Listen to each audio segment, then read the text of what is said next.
எல்லாத்தையும் கடந்தாலும் ஒவ்வொரு கட்டத்துலேயும் ஒவ்வொரு சோதனை எனக்கு வந்துக்கிட்டே இருக்குது. இப்போ இத்தனை நாள் வேலை கிடைக்கலன்னு ஒரு பிரச்சனை. இப்போ வந்து என்னென்னா அலைன்ஸ் பார்க்க போகிறப்ப என்ன ஆகுதுன்னா, வேலை வாங்கிட்டா ஓகே நல்ல சம்பளம் அப்படிங்கிற வயசாகிடுச்சு. 38 முடிஞ்சு 39 முடிய போகுது. இனி கிழவன வயசாகிட்டு கவர்மெண்ட்டு காசு சம்பாதிக்கிற நிறைய பொண்ணு வீட்டில் பார்க்கும்போது சில பேர் வயசாகிடுச்சுப்பா இவ்வளோ வயசில் எப்படி கொடுக்குன்னு சொல்லி டீசெண்டாக சொல்லுவாங்க. சில பேர் வந்து எங்கள் அண்ணன் பொண்ணு விசாரிக்க போகும்போது அவங்க நிறையா கேவலமாகவும் பேசியிருக்காங்க. எல்லா கட்டத்துலேயும் நம்மளுக்கு வந்து மனசு நோவடிக்கிற மாதிரி எல்லா கட்டத்துலேயும் தடைகள்லாம் வரும், எல்லா அவமானங்கள்லாம் எல்லா கட்டத்துலேயும் வரும்.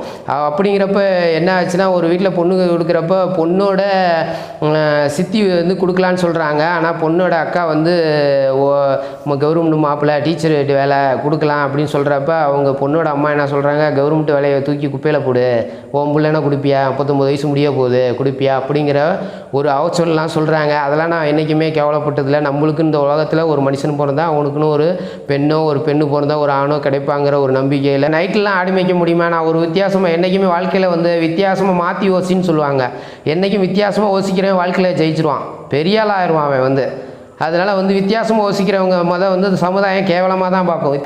அதனால் நான் ஒரு வருஷம் வந்து போஸ்டிங் வாங்குற வரல போஸ்டிங் வாங்கி 4 மாதம் சம்பளம் வாங்க மட்டுமே எங்கள் அம்மா அப்பா கிட்ட கூட சொல்ல. என்னடா ஒருத்தர் வந்து பெற்ற தாய்கிட்ட கூட சொல்லான்னு நீங்கள் தப்பாக நினைக்கலாம். இவன் படித்தானா அண்ணன் போய் ஏதோ படிக்கிறேன் என்ன தான் படிக்கிறான் போயிட்டு வந்துக்கிட்டே இருக்கான், போய் பேக்கை தூக்கிட்டு ஒரு தோளில் மாட்டிக்கிட்டு போயிட்டு வந்துக்கிட்டு இருக்கான். ரொம்ப கஷ்டமாக இருக்கும், ரொம்ப ஹேட் பண்ணுவாங்க.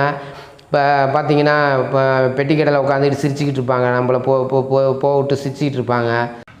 யூத் பேப்பரின் இனிய வணக்கம். மறக்காமல் சப்ஸ்கிரைப் பண்ணுங்கள், பக்கத்தில் இருக்க பெல் ஐகானை கிளிக் பண்ணுங்கள். தேங்க்யூ. அனைவருக்கும் வணக்கம். என் பேர் லூர்து சாமி.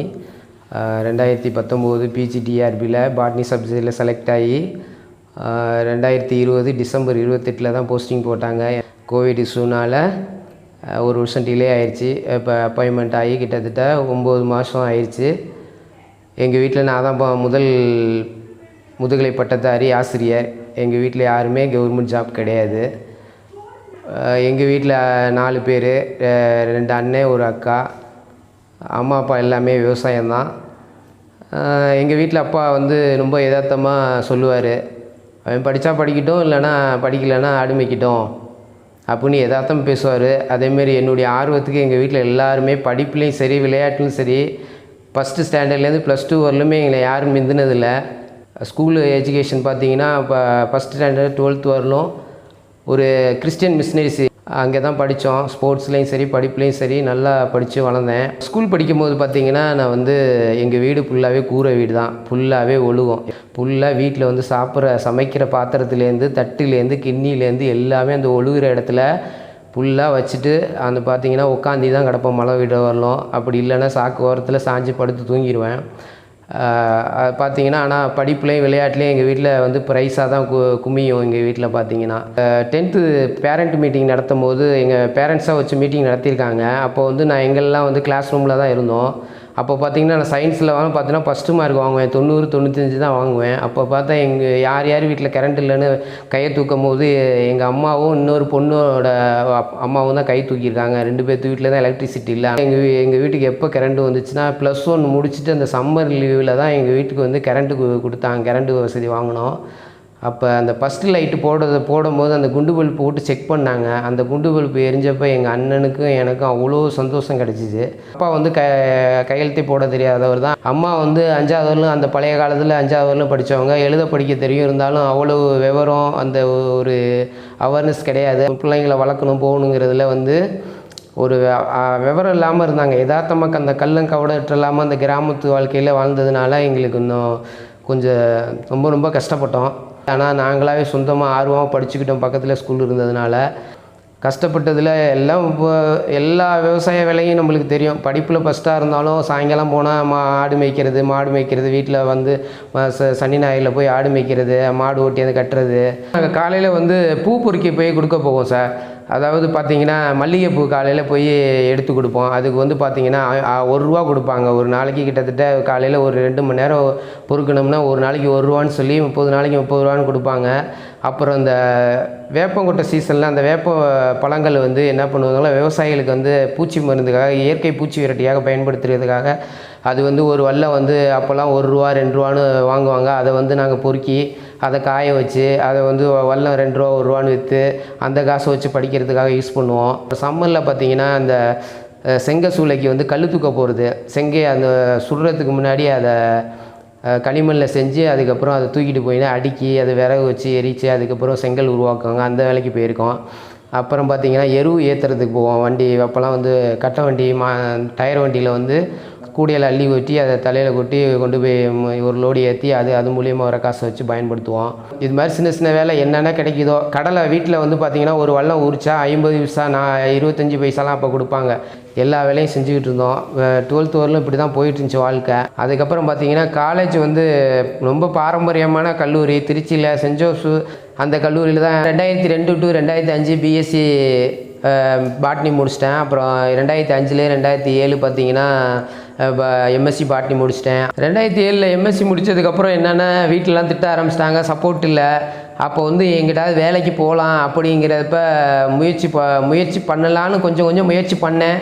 அப்போ வந்து இன்றைக்கி இருக்கிற மாதிரி நிறைய கம்பெனிஸ் இல்லை, நிறைய மால்ஸ் இல்லை, எங்கேயுமே ஒரு கடையில் கூட ப்ரைவேட் வேலை வாங்குறது ரொம்ப கஷ்டம். அரசு வேலைக்கு போகணும், அரசாங்க வேலை போகணும் அப்படிங்கிறது தான் ஒரு எய்ம். எங்கள் வீட்டில் வந்து எங்கள் பரம்பரையிலே எங்கள் சொந்த பந்தத்திலே யாருமே அரசு வேலைக்கு போனதே கிடையாது.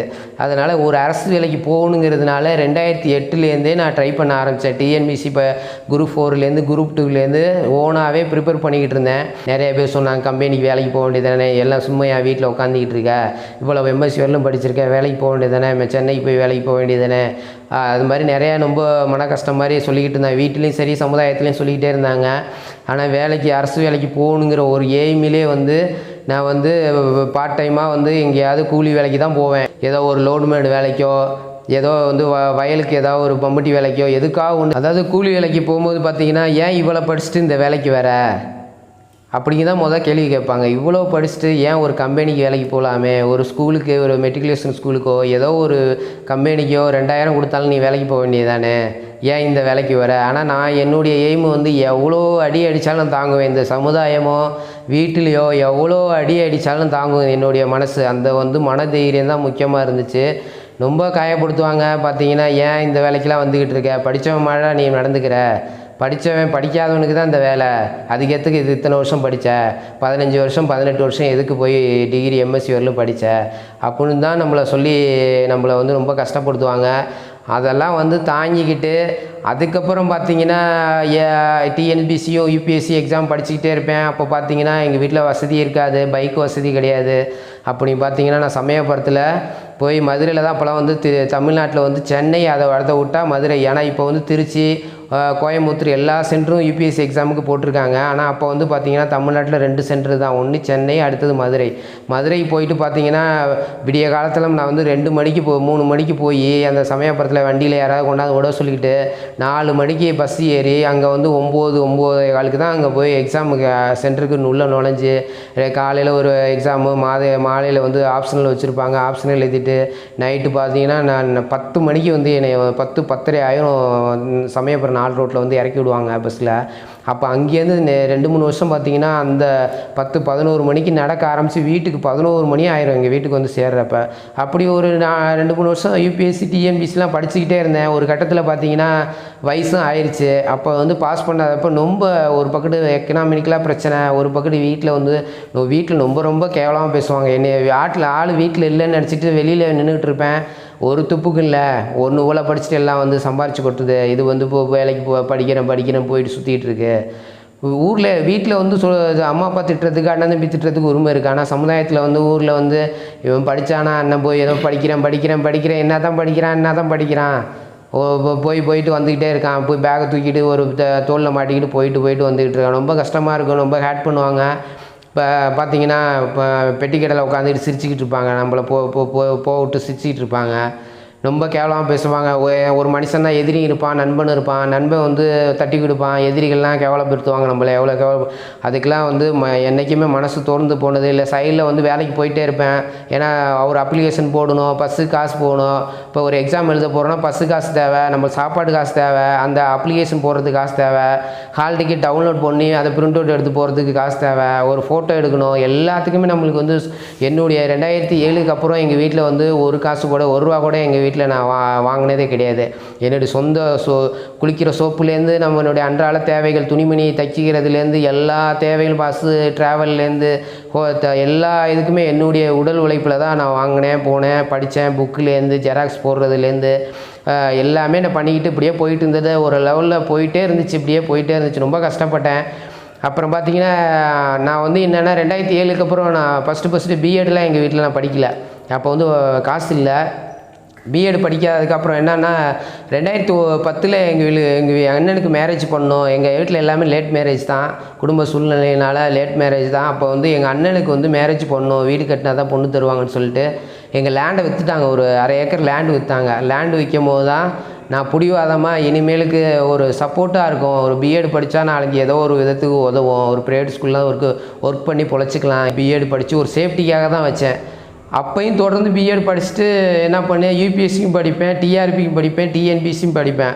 அப்படிங்கிற ஃபஸ்ட்டு டிஆர்பி வந்து 2013 ஒரு தடவை எழுதினேன். அப்போ வந்து இந்த யூபிஎஸ்சி ஆப்ஷனில் அந்த பாட்னி படித்ததுனால எனக்கு ரொம்ப படிக்காமல், டிஆர்பிக்கு படிக்காமல் சும்மா ஜஸ்ட் அப்ளிகேஷன் போட்டுட்டு டீச்சராக ஆகணுங்கிறது அப்போயும் எய்மு கிடையாது. ஒரு ஐஏஎஸ்ஸோ டிஎன்பிஎஸ்சிலையோ பாஸ் பண்ணுங்கிறது தான் ஒரு எய்மாக இருந்துச்சு. அப்போ படிச்சுக்கிட்டு இருந்தப்போ என்ன ஆச்சுன்னா, அந்த ஆப்ஷனில் படித்த பாட்னி சப்ஜெக்ட் எனக்கு வந்து ரொம்ப ஹெல்ப் பண்ணிச்சு. அப்போது ஒரு 10 மார்க் எனக்கு டிஃப்ரென்ஸில், 10 மார்க்குறது பெரிய மார்க்கு, 10 மார்க் கம்மியில் தான் எனக்கு வேலை இல்லாமல் 2013 ஜஸ்ட்டு அட்டன் பண்ணதுக்கே ஒரு 10 மார்க்கில் தான் போச்சு. அதுக்கப்புறம் 2015 எனக்கு பார்த்திங்கன்னா எனக்கு ஒரு 3 மார்க்கில் போச்சு. 2015 டிஆர்பியில், பிஜி டிஆர்பியில் பாட்னியில் வந்து ஒரு 3 மார்க்கில் போச்சு. அதுக்கப்புறம் பார்த்திங்கன்னா 2017 என்னுடைய வாழ்க்கையில் ரொம்ப அப்செட் ஆகுனது அந்த வருஷம்தான். ரொம்ப ஃபுல்லாக ஹார்ட் ஒர்க் பண்ணி படிச்சிருந்தேன். 2017 வரலுமே என்கிட்ட வந்து ஸ்மார்ட் ஃபோன்லாம் கிடையாது, சாதா பட்டன் செல் தான் இருந்துச்சு. ஆனால் 2017 டிஆர்பிக்கு எனக்கு ஒரு ஸ்மார்ட் ஃபோன் இருந்துச்சுன்னா வாழ்க்கையில் வந்து கட்டாயம் ஜெயிச்சிருக்க ஒரு சான்சஸ் இருந்திருக்கும்.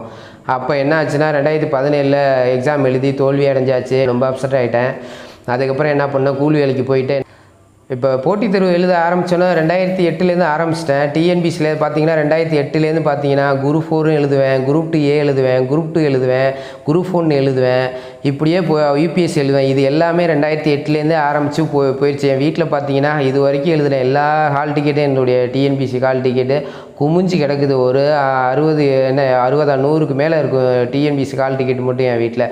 டிஎன்பிசி, யூபிஎஸ்சி, சில வருஷம் பார்த்திங்கன்னா போஸ்டல் எக்ஸாம் எழுதியிருக்கேன், ஒரே ஒரு தடவை ரயில்வே எக்ஸாம் எழுதியிருக்கேன். பார்த்தீங்கன்னா வருஷம் என்ன பண்ணுவாங்கன்னா, அந்த group 4, group 2A, group 2, group 1 இது வருஷம் டிஎன்பிசியில் நடத்திக்கிட்டே இருப்பாங்க. அது இல்லாமல் ஒவ்வொரு டிபார்ட்மெண்ட்லேயும் அக்ரிகல்ச்சர் அசிஸ்டண்ட்டு, அப்புறம் தடை அறிவியல், அது மாதிரி லைப்ரரி டிபார்ட்மெண்ட்டு, அந்த என்ன சொல்கிறது, க்யூரேட்டர்னு சொல்லுவாங்க, அந்த மியூசியத்தில் இது பண்ணுறாங்க, அது மாதிரி பிஸ்டரிஸ் டிபார்ட்மெண்ட்டு, இது மாதிரி எல்லா டிபார்ட்மெண்ட்லேயும் எல்லா எக்ஸாமும் கண்டக்ட் பண்ணுவாங்க. நான் என்னென்ன என்னுடைய பாட்னி சப்ஜெக்ட் எலிஜிபிளோ எல்லாத்துக்குமே அப்ளை பண்ணி படிச்சுக்கிட்டே வந்தேன். தொடர்ந்து தோல்வி தான் வரும். திருச்சி லைப்ரரியில் பார்த்தீங்கன்னா நான் காலையில் சாப்பாட்டை கட்டிக்கிட்டு கிளம்பி போய் ஒரு 1 கிலோமீட்டர் எங்கள் வீட்டிலேருந்து பார்த்தீங்கன்னா பஸ் ஸ்டாண்டு 1 கிலோமீட்டர் நடந்தே தான் போவேன். நடந்து போய்ட்டு பஸ்ஸில் போயிட்டு படிச்சுட்டு திரும்பி நைட்டு பார்த்தீங்கன்னா அங்கே 8 மணிக்கு லைப்ரரி க்ளோஸ் பண்ணுவாங்க. 8 மணிக்கு க்ளோஸ் பண்ணி அங்கேருந்து பார்த்தீங்கன்னா சத்திரம் பஸ் ஸ்டாண்டுக்கும் திருச்சி சென்ட்ரல் லைப்ரரியும் கிட்டத்தட்ட 1 கிலோமீட்டரு நடந்தே தான் வருவோம். அதுக்கப்புறம் என்ன ஆகும்னா, எங்கள் ஊரில் திரும்பி நைட்டில் வந்து கௌரவ பிரச்சனையாக இருக்குன்ட்டு என்ன பண்ணிட்டேன், அந்த காடு தெளித்து சோளப்பயிர் இருக்கும், அந்த சோளப்பயிரில் ஒத்தடி பாதை உருவாக்கியிருப்பாங்க சீக்கிரம் போகணுங்கிறதுக்காக குறுக்க. அதுலேயே தான் என்னுடைய கௌரவ பிரச்சனைக்காக எல்லாம் கேவலமாக சிரிக்கிறாங்க, அவமானப்படுத்துகிறாங்கன்னு சொல்லிட்டு நான் அந்த சோளக்காட்டு வழியே பார்த்தீங்கன்னா அந்த மழை பேஞ்சிக்கிட்டு இருக்கும். அக்டோபர் மாதம், செப்டம்பர், அக்டோபர், நவம்பரில் மழை பேஞ்சிக்கிட்டே இருக்கும், தூரிக்கிட்டே இருக்கும். அந்த சோளக்காட்டில் பார்த்தீங்கன்னா நடந்து என்னுடைய பேண்ட்டுலாம் அந்த ஈரம் பட்டு நனைஞ்சிரும். மழை பேஞ்சு அந்த ஈரம் இருந்தால் கூட அந்த சோளத்தட்டில் உள்ள ஈரங்கள்லாம் பதிஞ்சு நனைஞ்சிரும். அப்படியே டார்ச் லைட்லாம் இல்லாமல் இருட்டிலே தான் எது ஒன்று பாம்பு கடித்தாலும் தெரியாது, எதுவும் கடித்தாலும் தெரியாது. அது பாட்டு நான் பாட்டில் சோளக்காட்டுக்குள்ளே மிருகம் மாதிரி போயிட்டு ரொம்ப வாழ்க்கையில் ஜெயிச்சே ஆகணும், எவன் அவமானப்படுத்தினா எனக்கு என்ன அப்படின்னு சொல்லிட்டு ரொம்ப போல்டாக எல்லா எக்ஸாமும் படிச்சுக்கிட்டே இருப்பேன். யூபிஎஸ்சி நான் 9 அட்டம்ப்ட்டு, ஓபிசி கேட்டகரிக்கு 9 அட்டம்ப்ட் உண்டு. 9 அட்டம்ப்ட்டு நான் எழுதியிருக்கேன். இதில் பார்த்தீங்கன்னா 2008 இது வரைக்குமே, அதாவது 2019 தான் டிஆர்பி பாஸ் பண்ணுறேன். இது வரைக்குமே கிட்டத்தட்ட பார்த்தீங்கன்னா group 4, group 2A, group 2, group 1 இதெல்லாம் ஃபுல்லாகவே நான் எழுதியிருக்கேன். எல்லா வருஷம் ஒரு 10, 15, 10, 14 அட்டம்ப்ட் எழுதியிருப்பேன் எல்லாத்துலேயுமே. யூபிஎஸ்சி 9 தடவை எழுதியிருக்கேன். அதுக்கப்புறம் வந்து இதெல்லாம் முடித்து ஒன்றுமே பாஸ் ஆகலை. ஒரு 2 ஆடு வாங்கி சினை ஆடை வாங்கி அதை வளர்த்து அது கூலி வேலைக்கு போகிறத விட்டுட்டு ஆடு வளர்க்க ஆரம்பிச்சிட்டேன். ஆடு மேய்ச்சிக்கிட்டு படித்தவனுக்கு இவ்வளோ படிச்சுட்டு ஏன் தம்பி ஆடு மேய்க்கிற, ஒரு கம்பெனிக்கு போகலாமே, உன்னால் முடியல, முயற்சி பண்ணேன், டிஎன்பிசி பண்ணேன், எல்லாம் படித்தேன், வேலைக்கு போக முடியல. அப்போ வந்து சில பேர் டீசெண்டாக சொல்லுவாங்க, சில பேர் ஏன் வேலை வாங்கி உன்னால் வாங்கி கிழிச்சிட்டியா, இப்போ இதில் இறங்கியிருக்கேன். அவங்க ஒரு பையன், அந்த பையன் போகிறான், படிக்கிறேன் போயிட்டு தான் இருக்கான், ஒன்றும் பாஸும் பண்ணல, ஒரு மேரேஜும் பண்ணல அப்படின்னு ரொம்ப கேவலமாக பேசுவாங்க. அது வார்த்தைகளே சொல்ல முடியாது, வருவிக்க முடியாது. பார்த்தீங்கன்னா நைட்டில் வந்து ஆடு மேய்ப்பேன். நைட்லலாம் ஆடு மேய்க்க முடியுமா? நான் ஒரு வித்தியாசமாக என்றைக்குமே வாழ்க்கையில் வந்து வித்தியாசமாக மாற்றி யோசின்னு சொல்லுவாங்க. என்றைக்கும் வித்தியாசமாக யோசிக்கிறவன் வாழ்க்கையில் ஜெயிச்சிருவான், பெரிய ஆள் ஆயிடுவான் அவன் வந்து. அதனால் வந்து வித்தியாசமாக யோசிக்கிறவங்க வந்து இந்த சமுதாயம் கேவலமாக தான் பார்க்கும். வித்தியாசமாக யோசிக்கிறவங்கள வந்து இந்த சமுதாயம் கட்டாயம் கேவலமாக தான். நம்ம வந்து மாற்றி யோசிக்கணும், மாற்று வழியில் வித்தியாசமாக இருக்கணும் இந்த சமுதாயத்தில். அப்போ தான் நம்ம வந்து வாழ்க்கையில் வந்து ஜெயிக்க முடியும். அப்படிங்கிறப்ப நைட்டில் ஆடலாம் இப்போ எக்ஸாம் எழுத போயிட்டு, ஏன்னா திருச்சி லைப்ரரிலாம் படிச்சுட்டு சில நாள் என்ன ஆகுனா நண்பர்களோட நிறையா டிஸ்கஸ் பண்ண வேண்டியது இருக்கும். அப்படிங்கிறப்ப டிஸ்கஸ் பண்ணிட்டு நைட்டில் வந்து மேய்ப்பேன். அதுக்கப்புறம் ஒரு 11 மணி வரலும் 12 வரலும் ஆடு மேய்ச்சி கட்டிட்டு, அதுக்கப்புறம் என்ன பண்ணால் அடுத்த நாள் காலையில் 6 மணிக்கு போய் அவுத்து விட்டு ஒரு 8 மணி வரலும் மேய்ச்சிட்டு திரும்பி கிழிச்சிட்டு திரும்பி லைப்ரரிக்கு போவேன். அதே மாதிரி பார்த்தீங்கன்னா தொடர்ந்து ஆடு மேய்ச்சிக்கிட்டே சனி 4 நாள் லைப்ரரி போவேன். அதுக்கப்புறம் என்ன ஆச்சுன்னா 2017 வரலும் லைப்ரரிக்கு போயிட்டு இருந்தேன். 2017க்கு அப்புறம் எனக்கு ரொம்ப அவமானம் ஆயிடுச்சு, சமுதாயத்தில் ரொம்ப தோல்வி அடைஞ்சிட்டோம். 2017க்கு அப்புறம் நான் லைப்ரரியில் போய் படிக்கிறதுக்கு எனக்கு அவமானம் ஆயிடுச்சு. லைப்ரரியில் போய் படிக்க பஸ் ஏறி போகிறதுக்கு எனக்கு 2017க்கு அப்புறம் இன்னொரு பிரச்சனை என்ன வந்துச்சுன்னா பஸ் காசுலாம் ஏற்ற ஆரம்பிச்சிட்டேன். ஆச்சுன்னா 8 16 ரூபாயில் நான் திருச்சிக்கு போயிட்டு வந்துக்கிட்டு இருந்தேன். அதுக்கப்புறம் என்ன ஆச்சுன்னா 8 ரூபாயில் போயிட்டு இருந்தது, இப்போ போகிறதுக்கு 16 ரூபா, வரத்துக்கு 16, 32 ரூபா செலவு பண்ண சூழ்நிலை ஆயிடுச்சு. அப்புறம் டீ விலையெல்லாம் ஒரு 5 ரூபா 6 ரூபா விற்றுக்கிட்டு இருந்த டீலாம் 8 ரூபா 10 ரூபாய்க்கு விற்றுருச்சு. அப்போ வந்து பொருளாதாரத்தில் எல்லாமே பிரச்சனையாக இருந்துருச்சு. அவமானம் ஒரு பக்கத்து, ஃபைனான்ஸில் எல்லாம் பொருளாதார அதிகமாகனதுக்கப்புறம் நான் 2017க்கு அப்புறம் லைப்ரரிக்கு எப்போ போவேன்னா என்றைக்கோ ஒரு நாளைக்கு எக்ஸாமுக்கு அப்ளை பண்ணிட்டு எக்ஸாம் எழுதுறதுக்காக மட்டும் தான் திருச்சிக்கு வருவேன். இது வரைக்கும் நான் வந்து ஃபஸ்ட் ஸ்டாண்டர்ட்லேருந்து இது வரைக்கும் டியூஷன் கிளாஸும் போனதில்லை. அதேமாதிரி எந்த கோச்சிங் டிஎன்பிசிக்கோ டிஆர்பிக்கோ யூபிஎஸ்சிக்கோ எந்த கோச்சிங்கும் இது வரைக்கும் போனதே இல்லை. என்னுடைய சொந்த முயற்சியில் அடுத்தவங்க சொல்கிறாங்க என்ன சொல்கிறாங்க அப்படிங்கிறத கேட்டுக்கிட்டு அதை ஃபாலோ பண்ணிக்கணும் ஒழிஞ்சு மித்தபடி எந்த கோச்சிங் சென்டருக்கும் எதோ கோச்சிங் மெட்டீரியலே என்கிட்ட கிடையாது. பிஜிடிஆர்பியில் 2019 எக்ஸாம் சென்டர் வந்து தூக்கி அடித்தாங்க. என்னன்னா ஒரு 3 சென்டர் ப்ரிப்பரேஷன் கொடுத்தாங்க. நான் வந்து எனக்கு வந்து திருச்சி ஃபஸ்ட்டு, அடுத்தது தஞ்சாவூர், பெரம்பலூர் 3 தான் கொடுத்துருந்தேன். எனக்கு என்ன பண்ணிட்டாங்கன்னா உடுமலைப்பேட்டையில், திருப்பூர் மாவட்டம் உடுமலைப்பேட்டையில் தூக்கி போட்டாங்க. அப்போ அந்த டைமில் என்ன ஆச்சுன்னா ப்ரிப்பரேஷன் பண்ணி அந்த லாஸ்ட்டு 2 வீக்ஸ்லாம் ஃபுல்லாக அடமலை, நம்ம எக்ஸாம் போகலாமா வேண்டாமா, அங்கே தூக்கி போட்டாங்க, நம்மளுக்கு அங்கே யாருமே தெரியாது அப்படின்னு ஒரு அப்செட் ஆகுச்சு.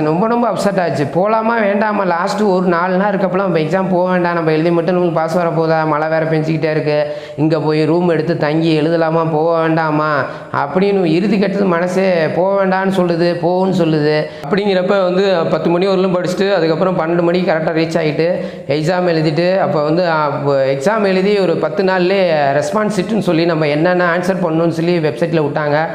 ரெஸ்பான்ஸ் ஷீட்டில் பார்த்தோம், ஓரளவுக்கு வந்துச்சு. அதுக்கப்புறம் வந்து ரெஸ்பான்ஸ் ஷீட்டு முடிஞ்சு ஒரு 20 நாள்லேயே என்ன பண்ணிட்டாங்க, மார்க் விட்டுட்டாங்க. செலக்ட் ஆகிட்டேன். ரொம்ப சந்தோஷமாக இருந்துச்சு.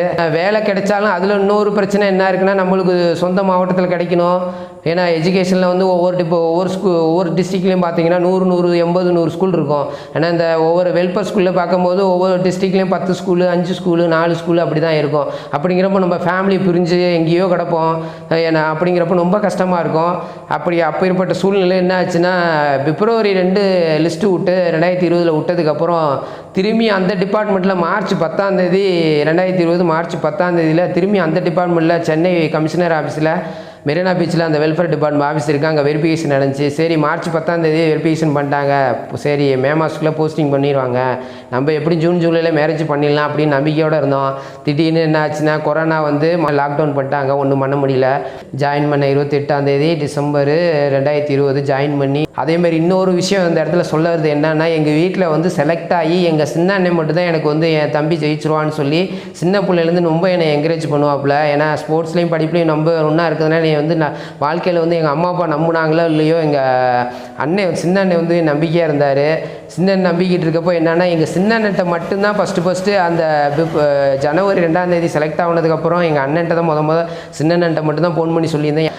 அதனால் நான் ஒரு வருஷம் வந்து போஸ்டிங் வாங்குற வரல போஸ்டிங் வாங்கி 4 மாதம் சம்பளம் வாங்க மட்டுமே எங்கள் அம்மா அப்பா கிட்ட கூட சொல்ல, என்னடா ஒருத்தர் வந்து பெற்ற தாய்கிட்ட கூட சொல்லான்னு நீங்கள் தப்பாக நினைக்கலாம். போஸ்டிங் வாங்கி எனக்கு 2.5 மாதம் கழிச்சு தான் அந்த ப்ராசஸ்லாம் எஸ்ஆர் புக்கு என்ட்ரி பண்ணி அந்த பேன் கார்டு அந்த அக்கௌண்ட்லாம் இணைச்சி அது ஒரு ப்ராசஸ் இருக்கும். என்றைக்குமே வந்து ஃபஸ்ட்டு சேலரி வாங்குறப்ப சில ஸ்கூலில் 1.5 மாதத்தில் ஆகும், சில ஸ்கூலில் 2 மாதத்தில் ஆகும். எனக்கு வந்து 2.5 மாதம் எடுத்துக்கிச்சு. அதனால் வந்து யார்கிட்டையுமே சொல்லாமல் அப்போயும் எங்கள் வீட்டில் வந்து எங்கள் அம்மா அப்பா வந்து என்னை வந்து அந்த ஒரு வருஷம் சொல்லாதப்போ வந்து உனக்கு ஒரு துப்பு இல்லை, ஒரு பரீட்சையில் பாஸ் பண்ணல, பாஸ் ஆகியும் நான் சொல்லாமல் அந்த அவமானங்களை தாங்கிக்கிட்டு தான் இருந்தேன். அந்த அவமானம் தாங்கிக்கிட்டு நான் சொல்லவே இல்லை. இது ஏதோ யூடியூப்பில் பேசுகிறதுக்காக சொல்கிறேன்னு நினச்சிடாதீங்க. ஆனால் என் செலக்ட் ஆகி எங்கள் சின்னண்ணன்ட்ட மட்டும் தான் சொல்லியிருந்தேன்.